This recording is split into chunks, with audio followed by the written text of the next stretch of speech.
እንዳታጭበረብር።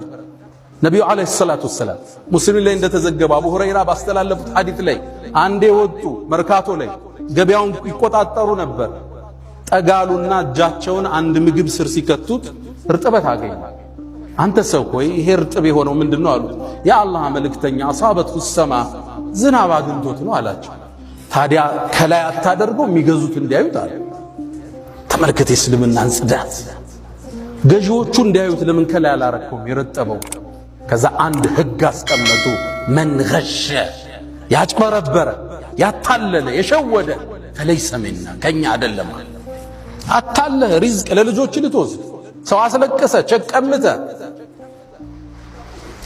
የሰው ስራ አበላሽተ ልጆችን ልትመግብ ከዛ ህንፃ ሰርተ ማሻአላህ ብለህ ልትለጥፍ መን ገሸ ፈለይሰ ሚና ከኛ አይደለም አሉ ነብዩ አለይሂ ሰላቱ ወሰለም። አደራችሁን የተጨበረበረ ብር የተሰረቀ ብር የተሸወደ ብር ለልጅ አይተርፍም፣ ለአካል ጤና አይደለም፣ የአእምሮ ረፍት የለው። ንጹህ አእምሮ ምቹ ትራስ እሱ ነው። የሰው ዱዓ የሌለበት ለቅሶ የሌለበት ዘግተ ያልጠፋበት ስራ ጣፋጭ ነው፣ ለልጅ ይተርፋል። ሐራም ብር የልጆችን ባህሪ ይለውጣል፣ የሚስትህን ባህሪ ይለውጣል። እመነኝ። ለዛ ነው ሰለፎቹ ባሎቻቸው ወደ መርካቶ ሲወጡ ሚስት ተከተለ አንድ ማሳሰቢያ ትለዋለች፣ እባክህን ሐራም ይዘህብን እንዳትመጣ፣ ከረሃብ እንታገሳለን ከሳት ግን መታገስ አንችልም ትለው ነበር። መን ገሸ ፈለይሰ ሚና። መርካቶ ላይ የሚሰማው አስደንጋጭ ነው።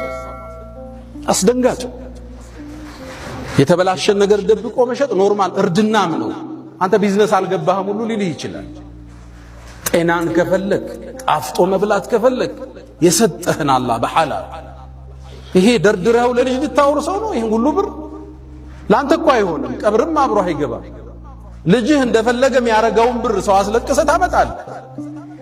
የሙስሊም ነጋዴ ባህሪ አታጅሩ ሰዱቅ አልአሚን፣ እውነተኛ ነው፣ ታማኝ ነው። ሙስሊም ካበለ ቀኑ ዘነበለ፣ ሙስሊም ከዋሸ ቀኑ ተበላሸ።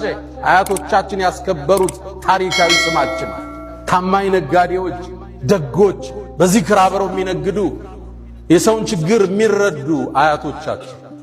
ይሄ ስማውን ተቀይሯል አይደለም? ብዙ ታሪክ አለ መርካቶ ውስጥ፣ አስደንጋጭ ታሪክ አለ።